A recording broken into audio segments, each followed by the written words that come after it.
প্রতি বছর কোরবানির পশুর হাটের চিত্রই জানান দেয় ঈদুল আজহার আগমনী বার্তা।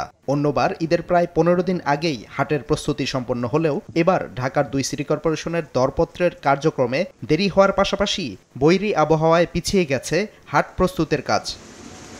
রাজধানীর গাবতলী পশুর হাটে বাঁশ ত্রিপল দিয়ে অস্থায়ী ছাউনি তৈরি করা হলেও এখনও পশু তোলা শুরু হয়নি। তবে উত্তরার দিয়াবাড়ি পশুর হাটে দেশের বিভিন্ন এলাকা থেকে আনা হয়েছে কোরবানির পশু। কয়েকদিনের টানা বৃষ্টির কারণে বেচাকেনা না থাকলেও আগামী কয়েকদিনের মধ্যেই জমে উঠবে বলে আশাবাদী বিক্রেতারা। বৃষ্টির কারণে খরিদ্দার আসেনি, আসতেছে টুকটাক করে। আসার পর তিনি খুবই বৃষ্টি, মানে পাও গা মাওয়া গেছে, খুব কষ্ট করতেছি। বড় বড় গরু লিয়াইছি, বৃষ্টি সারা আমদানি হবে, লোকও আমদানি হবে, বিক্রি ভালোই হবে, এটা আশা করছি আমরা।